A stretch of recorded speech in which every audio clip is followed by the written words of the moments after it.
कैसे हो? मस्त हो, बढ़िया हो, और घर पे सभी बढ़िया हैं। चलो,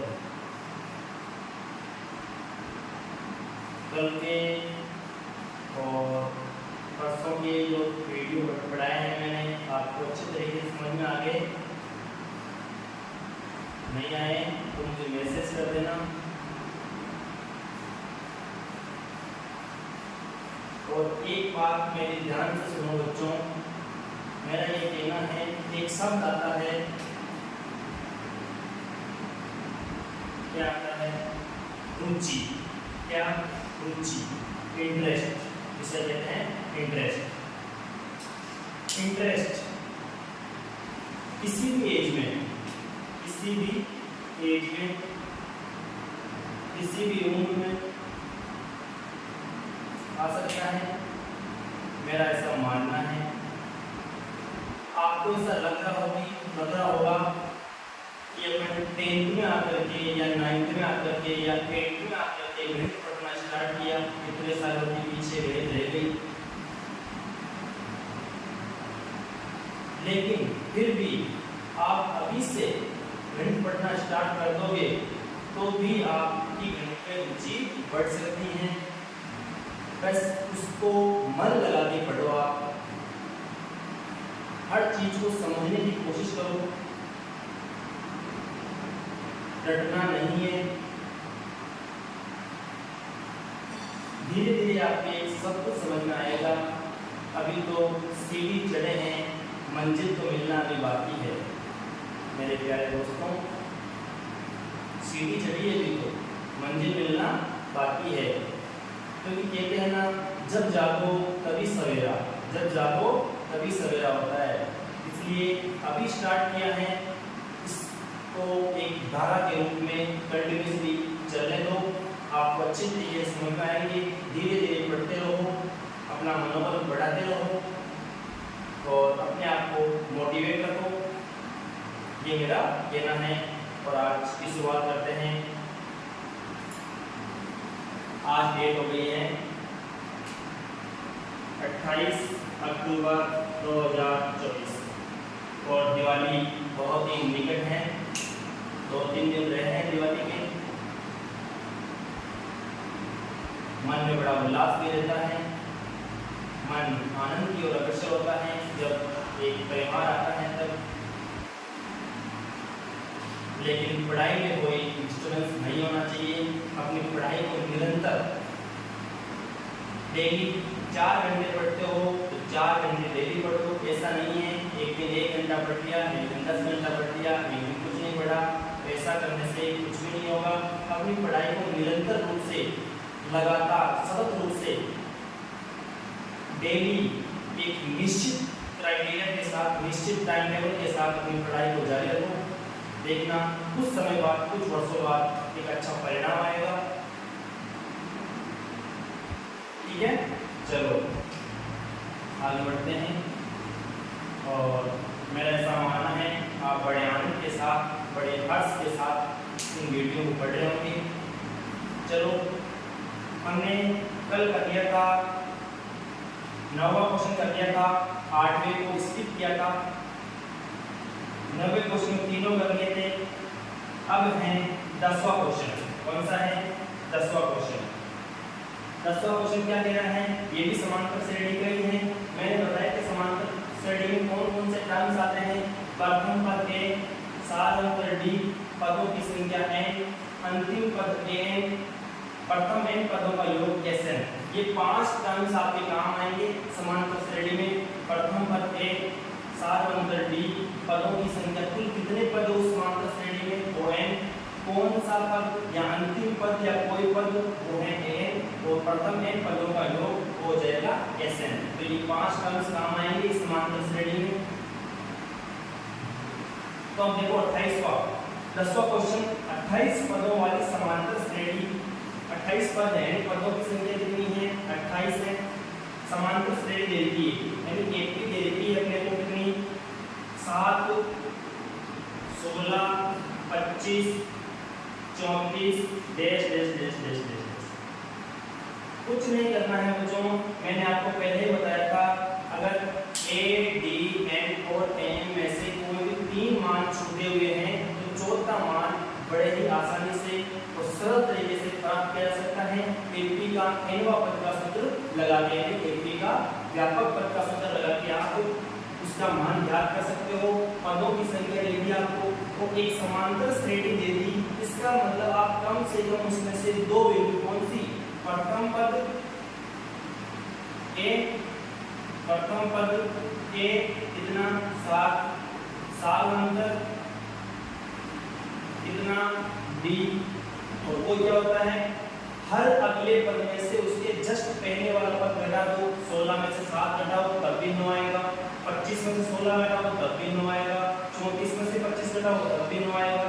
यानी a2 a1 करो, चाहे a3 a2 करो, चाहे a4 a3 करो, बात वही है। एक निकाल में 16 7 बराबर कितना हो गया, 9 हो गया। तो एक समांतर श्रेणी दी हुई है, तो कम से कम आप पहले उसमें ए और डी को निकालो, बाद में होगा जो देखा जाएगा। पहले ए और डी निकालो, जो एपी दे दिया आपको उसमें से प्रथम पद और सालांतर निकाल लीजिए, बाद की बात में देखेंगे। अपने पास ए का मान हो गया, डी का मान हो गया, एन का मान हो गया, कौन सी वैल्यू बच रही है चौथी, ए एन। वेरी गुड, कौन सी बच रही है, ए एन बच रही है। अपने को ए एन का मान निकालना है, क्या ज्ञात करना है अपने को, ए एन का मान ज्ञात करना है। तो आप कैसे करोगे, एन दे दिया, ए दे दिया, डी दे दिया, इसका मतलब एपी का एनवा पद का सूत्र लगा दो, एपी का एनवा पद का सूत्र लगा दो, एपी का एनवा। सभी प्रश्नों में एक ही तरीका को पता होना चाहिए, कौन सी चीज दे रखी है और कौन सी ज्ञात करनी है। और सूत्र 2-3 सूत्र है इसमें, केवल एपी का एनवा पद का सूत्र और प्रथम n पदों के योग का सूत्र। तो एपी का एनवा पद an बराबर a plus n minus 1 into D. an याद करना है, a दिया है प्रथम को 7, n दिया था 28 पदों की श्रेणी है, और d का मान अपने को पता है कितना, 9 है। कितना है, 9 है। तो अब देखो an बराबर 7 प्लस 27, 28 में से ये गया 27 गुना 9, 27 गुना 9, an बराबर 7 प्लस 270 में 27 घटा लो, 200 कितना, 270 में से 27 घटा लो, क्योंकि 9 से गुणा करना है अपने को। तो 270 में से 27 घटाओ, कितना बचेगा, 243। कितना बचेगा, 243। 243 हो जाएगा।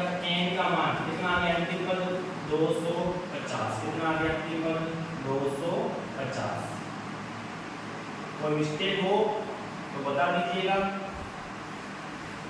गुणा तो सही किया है ना, 9 से 63 का 3 हासिल का 6, 9 2 18 6 24, 243 हो गया, तो 7 हो गया, 250 हो गया। इस प्रकार से अंतिम पद आ गया अपने पास 250। अंतिम पद का मतलब ये 28वां पद है, क्योंकि 28 पदों की समांतर श्रेणी है, उसमें अंतिम पद ये है। अंतिम पद कितना है, 250 है। अगर आपको कहता इस श्रेणी का, एक मिनट इधर ध्यान दो, एक बार इधर ध्यान दो, समांतर श्रेणी एपी 7 16 25 34 ऐसे बोलता का कौन सा पद 250 है, का कौन सा पद 250 है। माना कि ये प्रश्न आ जाता, इस प्रश्न को उल्टे तरीके से कर रहे हैं। सब एपी 7 16 25 34 का कौन सा पद 250 है, कौन सा पद 250 है, मैंने बताया था कौन सा पद 250 है। इसका n का मान दे रखा है, मतलब कौन सा पद, 5वां पद है कि 6वां पद है, 10वां पद है, 20वां है, 27वां है, 28वां है, 29वां है, कौन सा पद 250 है। इसका मतलब n का मान दे रखा है, तो एपी दे रखी है, तो दो मान कम से कम आप निकाल सकते हो, a का मान और d का मान, a का मान और d का मान, और n का मान दे रखा है 250। इसका मतलब 3 मान दे रखे हैं, a d और n, 3 मान दे रखे हैं। चौथा मान n का मान निकालना है, बहुत बढ़िया। तो n का मान ये सूत्र लगाएंगे, एपी का मान, n का मान दे रखा है 250, ए का मान 7, एन का मान ज्ञात करना, डी का मान 9। इधर लियो इसको 243 बराबर 9n माइनस 9। 243 में 9 जोड़ दो 252 बराबर 9n। अब ये 9 से कटेगी या नहीं कटेगी संख्या? बिल्कुल कटेगी। क्यों? क्योंकि इनके अंकों का योग, क्योंकि 3 में और 9 में अगर 3 की और 9 की भाज्यता का नियम सेम है, अंकों का योग करेंगे, अगर वो 3 से कट रही है तो 3 से भाग जाएगा, 9 से कट रही है तो 9 से भाग जाएगा। 2 + 5 7, 7 और 2 9, 9 में 9 का भाग जाता है, इस मतलब संख्या में 9 का भाग जाएगा। तो n का मान कितना आ जाएगा? n बराबर 252/9। n का मान आ जाएगा 9 2 18, 9 2 18, 7 बच गया 72, 9 9 72। n का मान कितना आ गया? 28। इसका मतलब 28वां पद अपने पास 250 है। 28वां पद कौन सा है? 250। n का मान हो गया था, पहले 28 से आया था। चलो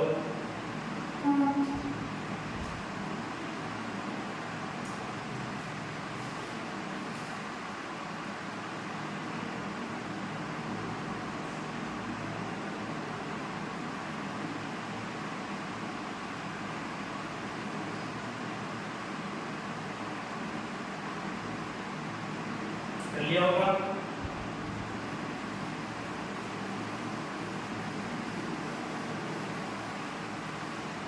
अब बढ़ते हैं 11% की ओर। कौन से प्रश्न की ओर? 11% की ओर। 11% क्या कह रहा है? देखो, उस समांतर श्रेणी के उस एपी के प्रथम 22 पदों का योग ज्ञात कीजिए। प्रथम 22 पदों का योग, 22 पद दे रखे हैं, पदों की संख्या दे रखी है 22, यानी पदों की संख्या क्या मानते हैं हम? पदों की संख्या मानते हैं n, और वो दे रखी है कितनी? 22 दे रखी है। उनका योगफल क्या करना है, जिसमें d दे रखा है 7 तथा d का मान दे रखा है 7, अंतर दे रखा है कितना? 7 अंतर d दे रखा है कितना? 7 दे रखा है। तथा 22वां पद 149 है, 22वां पद 149 है, यानी 22वां पद क्या लिखते हैं हम? a22, वो कितना दे रखा है? 149। कितना दे रखा है? 149। अपने को देखो a का मान चाहिए, a का मान पता नहीं, क्योंकि SN निकालने के लिए योगफल आ जाए तो SN का ही सूत्र लगेगा। योगफल आ जाए तो SN का सूत्र लगेगा n/2 2a + n-1 × d। अपने पास देखो क्या क्या चीज है, SN निकालना है अपने को, ये निकालना है। n पता है 22, a पता नहीं है, n पता है 22, d पता है 7। तो ये चीज क्यों दे रखी है? फिर ये इसलिए दे रखी है कि आपको a का मान निकालने में सहूलियत रहे। कैसे? a22 का मतलब होता है, a22 का मतलब होता है a + कितना? 21d, वेरी गुड, बराबर 149। यानी a + 21d बराबर 149। d का मान रख दो 7, a + 21 × 7 बराबर 149। तो a बराबर 149 माइनस a कितना हो गया? 147 इधर आ गया। तो कितना आ गया? a का मान अपने पास, a का मान कितना आ गया? a का मान आ गया अपने पास 149 में से 147 गया तो 2 आ गया। a का मान कितना आ गया? 2 आ गया। तो बस आगे अपने पास n आ गया, d आ गया और a आ गया। तो आप आसानी से इसे निकाल सकते हो। इस सूत्र से n/2 2a + n-1 × d, n/2 2a + n-1 × d। इसमें तीन मान रखते हैं, n का, a का और d का। n का पता है, d का पता है, a पता लगा लिया अपने इस चीज से। ये चीज इसलिए दे रखी थी ताकि आप a का मान निकालो इस चीज से। a का मान निकालो, आप इसको तोड़ो, a 22 का मतलब होता है a + 21d बराबर 149 दे रखा है। तो d का मान पहले से पता है अपने को, यहाँ 7, तो a का मान आ जाएगा। ठीक है, अब देखो आगे बढ़ते हैं। SN में से बढ़ते हैं मान। SN बराबर n का मान कितना?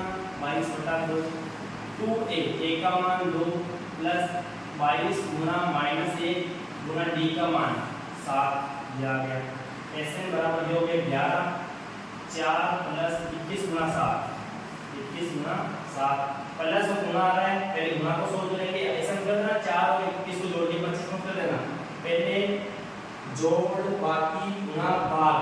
अगर चारों संख्याएं एक साथ आ जाएं तो सबसे पहले इसको भाग को, फिर गुणा को, फिर प्लस माइनस का आप किसी को भी हल कर सकते हो। तो सबसे पहले पहले भाग कॉल करते हैं, फिर गुणा कॉल करते हैं, फिर प्लस माइनस में से आप किसी को भी कर लो, चारों संख्या आ जाए तो देख लो यहाँ पर प्लस आ रही, गुणा कॉल करेंगे सबसे पहले Sn बराबर 11 4 प्लस ये हो गया 147।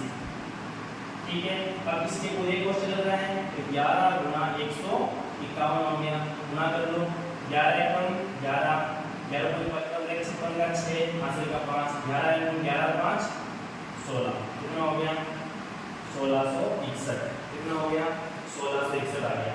तो 22 पदों का योगफल 1661 है। 22 पदों का योगफल कितना है 1661 है। यहाँ पर विशेष तौर से ध्यान रखना, यहाँ पर पहले जोड़ मत कर देना, गलती हो जाएगी। पहले गुणा जोड़ बाकी गुणा भाग कुछ भी है, पहले भाग को फिर गुणा का नंबर फिर प्लस माइनस में से आप कोई भी चूज कर सकते हो। लेकिन छोटी छोटी चीजें हैं एक पर्सन के बीच में बहुत बढ़िया काम आती हैं, इसलिए गलती ना करें।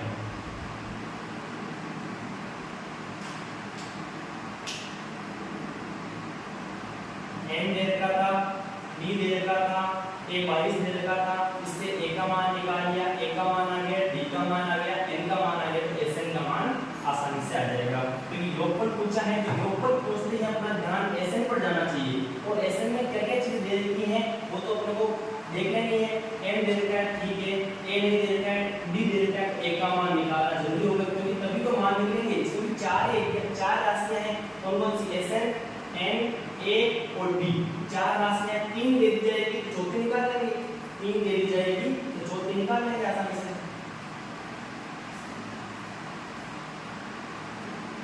ठीक है, अगला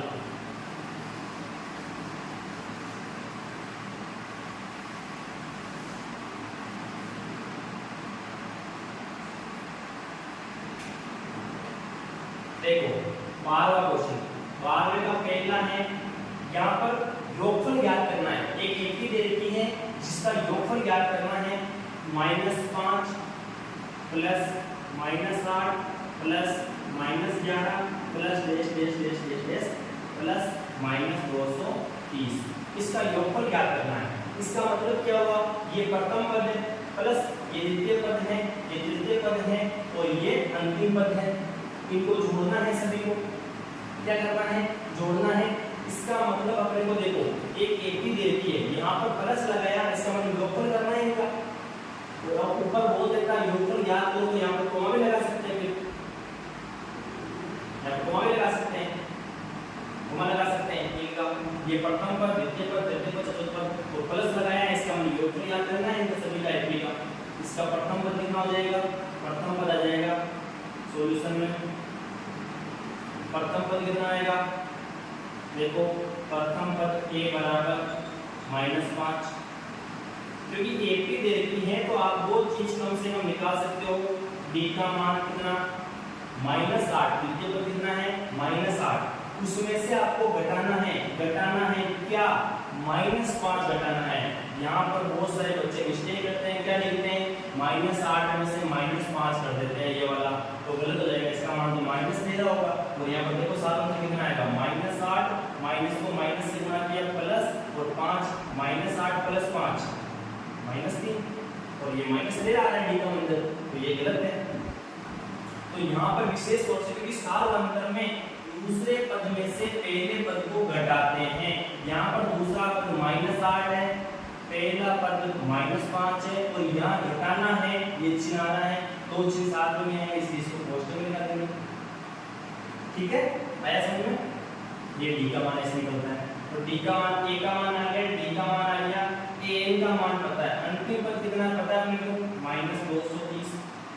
लेकिन अपने को निकालना क्या है, अपने को निकालना है इसका योगफल। इस श्रेणी का क्या निकालना है योगफल। तो सबसे पहले जैसे आप 80 के प्रथम n पदों का योग, 80 के प्रथम n पदों का योग, 80 के प्रथम n पदों का योग Sn बराबर n/2, फर्स्ट पद प्लस अंतिम पद ऐसे लिख सकते हो इसको, या Sn बराबर n/2 2a plus n-1 into d, ऐसे लिख सकते हो। दोनों में से कोई सा सूत्र लगा सकते हो।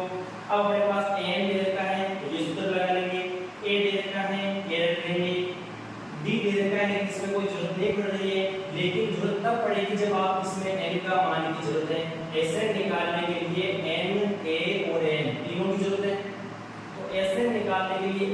एन पता है, ए पता है, एन पता नहीं है। अब एन कैसे निकालेंगे भाई? बताओ, देखो सोच के बताओ, आप थोड़ा बहुत दिमाग लगाओ जब तक मैं इसमें शाही कर देता हूँ,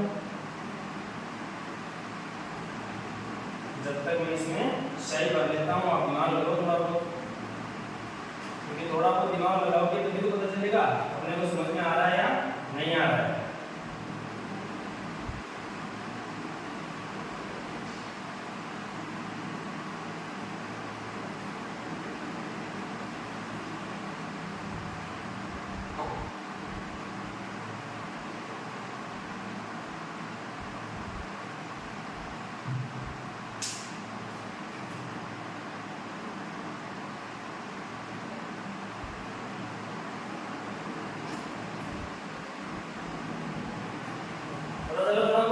देखो यहाँ पर देखो, ए का मान -5, बी का मान -3, एन का मान -230। तो चौथे अज्ञात राशि की एन है, पता लगा सकते हो कैसे? देखो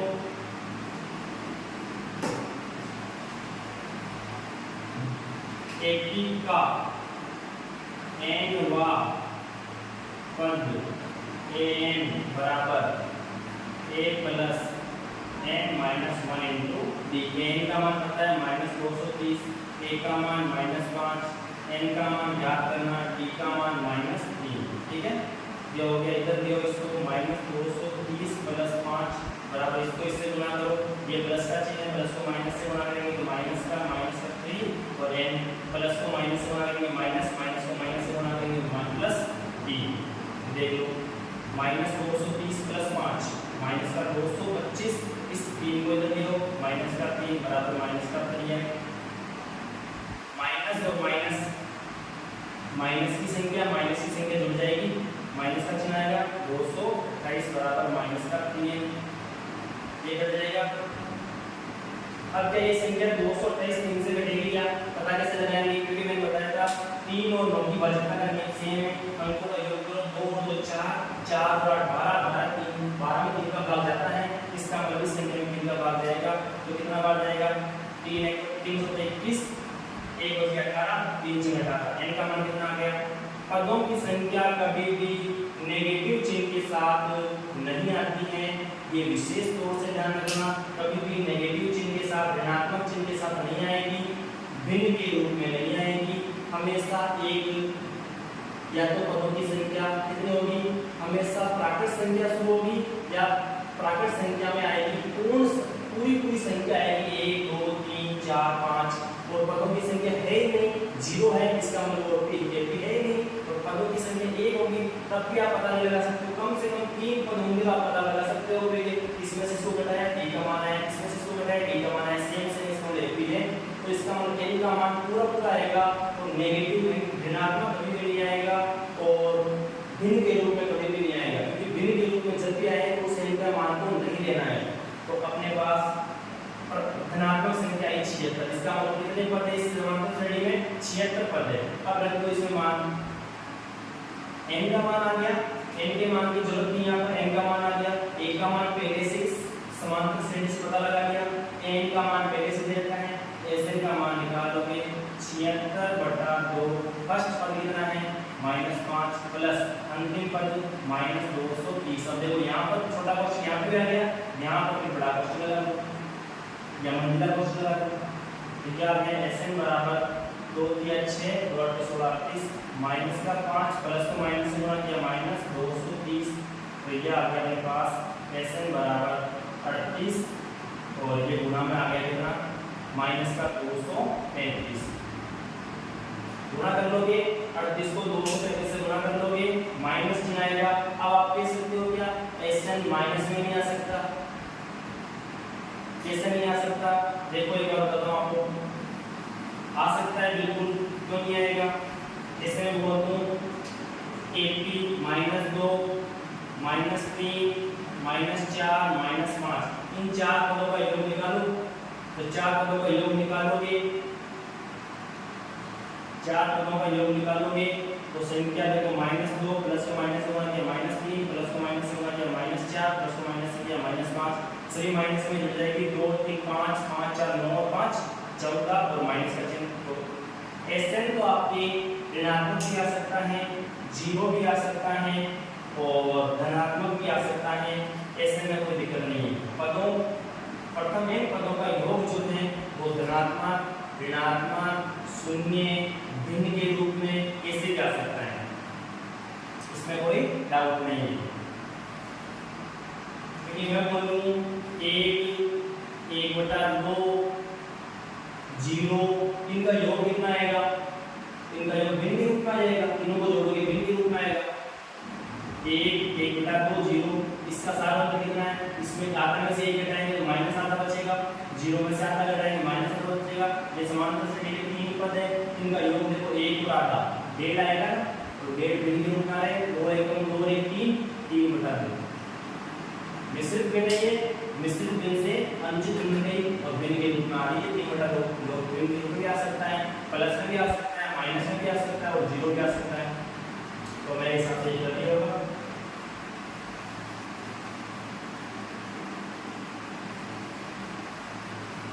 इस प्रकार 12वें का सेकंड आप खुद करोगे कौन सा, या इसमें भिन्न के रूप में आ रहा है तो आप देख लो एक बार, भिन्न के रूप में आ रहा है तो देख लो। 7 + 10 से 1/2 + 14 + 84, इनका योगफल निकालना है। योगफल निकालने के लिए वही अपने पास प्रथम पद है a का मान 7, 7 × d का मान 10 सही है, 1/2 - 7 सही है, तो d का मान कितना आ जाएगा 10 सही है। 1/2 का मतलब कितना होगा 10, 2 × 20 और 1 21, 21/2 - 7 लघुत्तम ले लो 2, 21 माइनस यहाँ पर नीचे 1 है, 1 का 2 भाग देंगे 2 बार जाएगा, 2 को 7 से गुणा करेंगे 14, तो ये हो गया 7/2। कितना हो गया 7/2, d का मान आ गया 7/2, an का मान दे रखा है कितना 84, कितना 84, a का मान है, d का मान है, an का मान है। Sn का मान निकालने के लिए n, a और n चाहिए, 3 मान चाहिए, लेकिन n अपने पास नहीं है, n निकालेंगे सबसे पहले 80 का n हुआ पद, an बराबर a + n - 1 × d, n का मान 84, a का मान 7, n का मान निकालना है, d का मान 7/2, 84 7 बदल दियो, कितना बच जाएगा 77 बच जाएगा, बराबर n - 1 × 7/2, 2 को इधर बदलना कर दो, कितना हो जाएगा 140 और 14 154, बराबर ये 7n - 7 बदल दियो, ये हो जाएगा 161 बराबर 7n, काट लो 7 × 7 7 × 14, 2 × 21 हो गया, 7 × 21, n का मान कितना आ गया, इसका मतलब ये 23 पद है, कितने पद है कुल 23 पद है, जिसमें 23वां पद ये है, प्रथम पद ये है, ठीक है 23 पद है। अब क्या निकालना है इसमें अपने को, अब निकालना है इसमें 80 का, इस 80 के योगफल कितना होगा, इन 23 पदों का योगफल कितना होगा, 23 पदों का योगफल कितना होगा, तो क्या होगा देखो 80 के प्रथम n पदों का, प्रथम 23 पदों का योगफल कितना आएगा, S23 बराबर n/2, यानी Sn बराबर n/2 a + an, प्रथम पद प्लस अंतिम पद, S23 बराबर n का मान 23/2, a का मान 7 और an का मान कितना है 84, ठीक है। S23 बराबर 23/2 गुणा 81 जोड़ लो 91, S23 बराबर 23 और 91 को गुणा करके 2 का भाग दे देखो, 2 का भाग दे देना, एक भिन्न के रूप में आएगी, भिन्न आएगी, ये भी कोई कटेगी नहीं, जब भी दशमलव के रूप में आएगी तो ऐसे का मान देखो यहाँ पे भिन्न चल रही है, भिन्न के रूप में आएगी कभी कभी इस प्रकार से।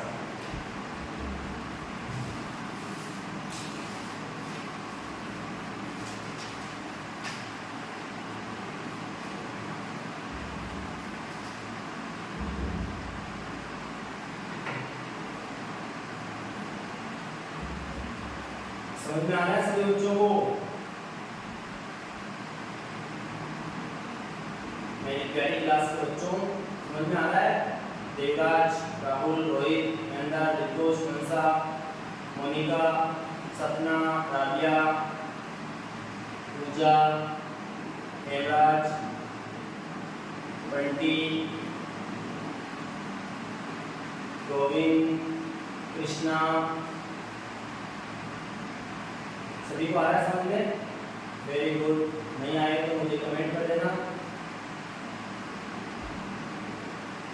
और अच्छी तरीके से पढ़ो क्लासों को।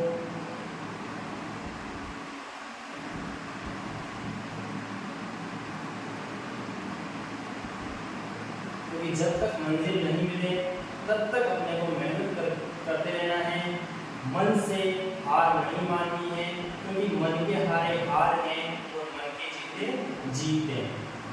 जब आपका मन हार जाएगा तो फिर आप कुछ नहीं कर सकते, चाहे कितनी बड़ी आपको मोटिवेशन मिल जाए, कुछ भी हो जाए, लेकिन अपने मन को, अपने माइंड को स्थिर रखना है और लगातार अपने मन को मोटिवेट करते रहना है, सब कुछ होगा, अच्छा ही होगा। ओके, कर लिया? Very good. चलो आगे बढ़ते हैं।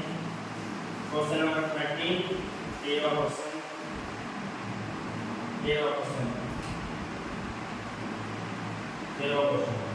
समांतर श्रेणी दे रखी है, समांतर श्रेणी दे रखी है, समांतर श्रेणी दे रखी है, एक भी दे रखी है, कितनी? 3, 8, 13, 18, 13 है। इसका कौन सा पद, इस एपी का कौन सा पद 78 है? कौन सा पद 78 है? ये एपी दे रखी है, तो मैंने कहा है एपी दे रखी हो तो कम से कम आप कितने मान निकाल सकते हो? 2। बहुत बढ़िया। कौन कौन से निकाल सकते हो? प्रथम पद दे रखा है आपको a1 यानी a दे रखा है कितना? 3, और सार अंतर d होता है a2 माइनस a1, 8 माइनस 3 कितना हो गया? 5। 2 मान कम से कम निकालिए। और मैंने बताया है कि n को क्या क्या कहते हैं? अंतिम पद। क्या बोलते हैं? अंतिम पद। कौन सा पद? कोई पद, एक पद। इस एपी का एक पद ये है, इस एपी का कोई पद इतना है, इस एपी का कौन सा पद इतना है, अंतिम पद इतना है, इसका मतलब वो n का मान है। तो n का मान कितना आ गया? 78। बचा क्या है? n का मान निकालना है। कौन सा पद? यानी 5वां पद, 6वां पद, 7वां पद, कौन सा पद 78 है? जो अंतिम पद 78 है वो कितने नंबर का पद आएगा? यानी पहला आ रहा 3, दूसरा आ रहा 8, तीसरा 13, चौथा 18, फिर आएगा 5 और डालो, 5वां बदल जाएगा 23, 28, 33, 38, 43। इस प्रकार से 78 कौन से नंबर का पद है वो अपने से करके भी निकालेंगे, पैसों निकालेंगे। कौन सा पद? 10वां पद है कि 15वां है, 16वां है, 20वां है, 22वां है, 25वां है? कौन सा पद 78 है तेरे पास? तो एक ही का एनवा पद का सूत्र लगाओ। एक ही का एनवा पद, एक ही का एनवा पद का सूत्र लगाओ। n बराबर a plus n minus 1 into b। n का मान 78 बराबर a का मान 3, n का मान निकालना है, b का मान 5। 38 को इधर लियो, बच जाएगा 75, 5n माइनस 5 ये हो जाएगा 5 को इधर लियो, प्लस में जाएगा 80 हो जाएगा बराबर 5 है। 5 से काट लो, 5 में 5, 3 बच गया 30, 5 30। इसका मतलब 16वां पद अपने पास 78 है। कौन सा पद अपने पास 78 है? 16वां पद का मान कितना है? 78 है। यानी पहला पद 3, दूसरा ये, तीसरा ये, चौथा ये, 5वां और अलग, 6वां अलग, 7वां अलग। इस प्रकार 78 जो आएगा, 78 जो आएगा ये 16 नंबर का पद है। पहले नंबर का ये, दूसरे का ये, तीसरे का ये, चौथे का ये, ऐसे करते करते 16 नंबर का पद है। 16 नंबर का, इसका मतलब 16वां पद कितना है? 78 है। 16वां पद कितना है? 78 है। चलो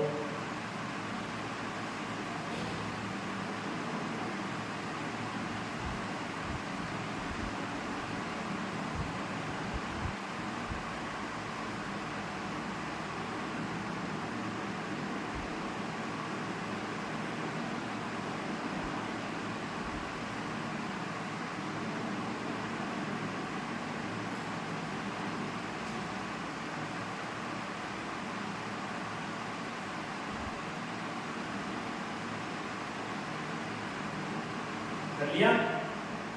चलो आगे बढ़ते हैं। मेरे हिसाब से 21 समझ में आ रही होगी। दो सूत्र कहाँ आ रहे हैं, एन वाला और एस एन वाला, दो सूत्र है समांतर श्रेणी में।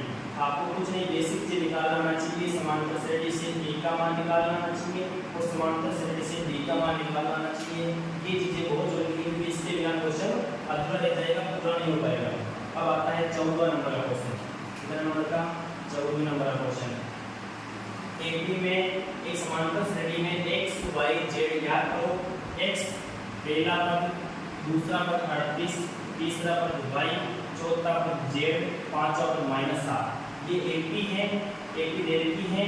इसका मतलब क्या होगा, इनका सार अंतर भी सभी में रहेगा, लेकिन अपने पास 3 मान निकालने हैं, जिसमें दूसरा दे रखा है और कितना दे रखा है, पांचवा दे रखा है।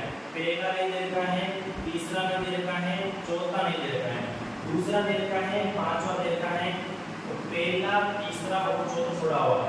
आपकी किताब में क्वेश्चन इस तरीके से था, बॉक्स बनाए हुए थे, फिर ये बॉक्स बनाया हुआ था, फिर ये बॉक्स बनाया हुआ था, फिर -7। तो इस प्रकार बॉक्स में कुछ भी रख लो, आप ए रख लो, ए रख लो, ए रख लो, कुछ भी रख लो बॉक्स में। x रख लो, y रख लो, z रख लो, या फिर a1 a2 ये रख लो, a1 a2 a3 कुछ भी रख लो, a1 a3 और a4 ये रख लो। बाकी a2 दे रखा है, a7 a5 दे रखा है -7। इस प्रकार से इन दो पदों से ही आप, क्योंकि कोई सा भी पद निकालने के लिए, चौथा पद निकालो, चाहे 10वां पद निकालो, चाहे 12वां पद निकालो, कोई भी पद निकालने के लिए आपके पास दो मान होना जरूरी है, a और d। a और d का मान होना जरूरी है। तो आप क्या करोगे, दूसरा पद दे रखा है, a2 दे रखा है, उसको क्या लिखोगे, a + d = 38। दूसरा पद जो दे रखा है उसको समीकरण बना लो, समीकरण नंबर 1। फिर पांचवा दे रखा है a5, वो कितना होता है, a + 4d = -7। ये दूसरी समीकरण। अब समीकरण 1 और 2 को हल करेंगे, किस विधि से करो, विलोपन विधि से कर लो। सबसे बढ़िया है a और a, इनके गुणांक एक है, समान आ रहा है, कुछ भी करने की जरूरत नहीं है। समीकरण 1 में 2 से, समीकरण 1 में 2 से कुछ नहीं करना पड़ता है आपको, या तो इसका गुणांक या इसका गुणांक हमेशा सेम बनाना पड़ता है। यहाँ पर 4 है तो इसको 4 बना सकते हो, तो पहले यहाँ पर 1 है और यहाँ पर भी 1 है, तो बनाने की आवश्यकता नहीं है। a + d = 38, a + 4d = -7। चिन्ह चेंज कर लो, प्लस का माइनस का, प्लस का माइनस का, माइनस का तो प्लस का, ये कट जाएगा, 0 आ जाएगा। अब प्लस का d और माइनस का 4d, प्लस का d और माइनस का 4d, d तो दोनों में आ रहा है, d तो एक ही देगा। अब यहाँ पर प्लस का 1 है, यहाँ माइनस का 4 है, माइनस का 3 हो जाएगा, माइनस का 3d, माइनस का 3d हो जाएगा। 38 और 7 कितना हो जाएगा, 45 हो जाएगा। अब d का मान कितना आ गया, 45/3 माइनस का है, d का मान आ गया माइनस चिन्ह के साथ, 3 × 3 3 × 15, d का मान -15 आ गया, d का मान आ गया। अपने को a और d का मान चाहिए, दोनों समीकरणों से a और d का मान चाहिए। दो समीकरण दे रखी है और दो ही मान निकालने हैं, a और d, क्योंकि पहला पद निकालेंगे, दूसरा निकालेंगे, तीसरा निकालेंगे, चौथा निकालेंगे, इनमें a और d की आवश्यकता पड़ेगी। तो समीकरण नंबर 3 दे दो इसको। अब समीकरण 3 से d का मान समीकरण 1 में रख दो, चाहे समीकरण 2 में रख दो, आपके a का मान आ जाएगा। जैसे समीकरण 3 से b का मान समीकरण 1 में रखने पर, समीकरण 1 में रखने पर रख दो, a + d का मान माइनस का 15, क्योंकि यहाँ प्लस का चलता है इसलिए कोष्ठक लगा दिया, बराबर 38, a = 38 प्लस कितना 15, a बराबर कितना हो गया 40, 50 और 3 53 हो गया, a का मान 53 हो गया, a का मान 53 हो गया, यानी प्रथम पद 53 आ गया। प्रथम पद तो होता है ये a1, a1 तो a होता है, a1 का मान आ गया। तब निकालना है अपने को a3 का मान, इसका मान a और d आ गया अपने पास, a3 का मान निकालना, वो क्या होता है a + 2d। इसी नंबर को कोष्ठक का या z का y का मान का हो, a का मान 53, d का मान -15, 53 - 30 कितना 23। दूसरा पद आ गया, तीसरा पद निकाल लो, तीसरा आ गया, चौथा निकाल लो a + 3d, 53 प्लस 3 गुणा -15, 53 माइनस 45 कितना हो गया, 13 में से 5 गया तो 8 बच गया, ये तो चला गया 8 बच गया। तो इसका मतलब कितना आ गया आपके पास, 14 तो कितना आ गया 8 है। तो इस प्रकार से समांतर से जो x का मान था वो कितना आया 53, फिर 38 देने का था, फिर आया अपने पास 23, फिर आया 8, फिर आया -7। ठीक है, देख लो सारा अंतर सभी का समान है, -15 -15 सभी का सारा अंतर समान है। इसका पहले को ये ज्ञात करना था x, ये ज्ञात करना था y और ये ज्ञात करना था z। ये मान और ये मान दे रखे थे आप, तो 2 मान दे रखे थे, 3 छोड़े हुए थे। तो जो जो दे रखा है उससे आप समीकरण बनाओगे, समीकरण बना के a और b का मान निकालोगे। फिर आपको क्वेश्चन पर पूछे आप a और b का मान रखते गुणा भाग जोड़ भी कर सकते हो, जोड़ बाकी गुणा भाग हल कर सकते हो।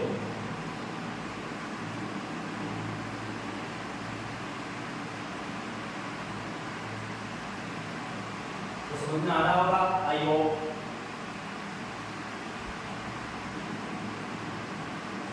इस प्रकार के क्वेश्चन आए कर सकते हो। जो जो चीजें दे रखी है आपको उससे आप समीकरण बनाओगे। कौन सा पद दे रखा है, दूसरा दे रखा है, पांचवा दे रखा है, तो समीकरण बन जाएगी। 2 समीकरण बनने के बाद आसानी से आप जो पद पूछ रहा है, पहला पूछ रहा है, तीसरा पूछ रहा है, पांचवा पूछ रहा है और छठा भी पूछ रहा है मान लो, तो आप निकाल सकते हो। ऐसे बोल सकता है किसी एपी का दूसरा पद 38 है, पांचवा पद -7 है, तो 30 चौथा पद निकालो, ऐसे बोल सकता है। तो भी 2 समीकरण बनेगी।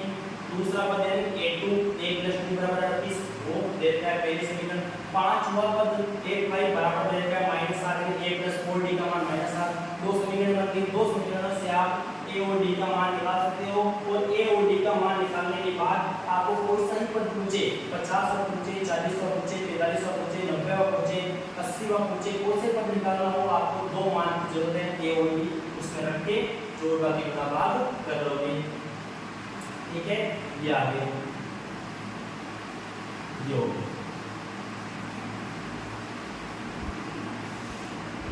अब इसके बाद मैं आपको जो कक्षा 10 में गणित है उसके क्षेत्रवृत्ति के सूत्र हैं, क्षेत्रवृत्ति के सूत्र अगली क्लास में ये सूत्र लेके आऊंगा आपके, और इन पर आधारित अपन क्वेश्चन करेंगे। क्षेत्रवृत्ति के जितने भी सूत्र हैं, चाहे वो 11वां चैप्टर हो यानी त्रिज्य खंड वाला, वृत्तखंड वाला, चाहे 12वां चैप्टर हो यानी घन, घना, बेलन, गोला, अर्धगोला, कितने सूत्र इसके सब आ जाएंगे। वृत्त से संबंधित सूत्र इसमें आ जाएंगे, घन, घना और जितने भी इसमें हैं शंकु वो सब आ जाएंगे इसमें। तो इन दोनों प्रश्नावलियों के सूत्र करेंगे और उन पर आधारित प्रश्न करेंगे, क्योंकि बाहरी प्रश्नावली घन, घना, गोला, आयताकार, शंकु, बेलन इस पर आधारित है। तो उसमें से एक नंबर के और 2 नंबर के क्वेश्चन आते हैं, हाईएस्ट 2 नंबर का आता है, बाकी एक नंबर के क्वेश्चन आते हैं। सूत्र में रखो मान आ जाएगा, सूत्र में रखो आंसर आ जाएगा। क्षेत्रवृत्ति के सूत्र करेंगे आप अगली क्लास में। तो इसके जस्ट बाद वाली क्लास में आप क्षेत्रवृत्ति के सूत्र करेंगे, पूरे सूत्र लेकर आ जाऊंगा, उससे बाहर कोई सूत्र नहीं जाएगा। पूरी किताब में जितने 2 प्रश्नावली सूत्र हैं जितने भी, वो सब सूत्र आ जाएंगे इसमें। और फिर आप लोग उस सूत्रों पर आधारित क्वेश्चन करेंगे। फिर इसके बाद वापस दिवाली करेगा ये शुरू करेंगे अगली क्लास में ये, इसके बाद वापस दिवाली करेगा ये, क्योंकि तब तक आप इन सूत्रों को याद भी कर लोगे। ठीक है, आज की क्लास यहीं तक फिनिश करते हैं। चलो, धन्यवाद। मैं आशा करता हूँ आपने मेरे को अच्छी तरीके से सुना होगा और आपको समझ भी आ रहा होगा। ओके।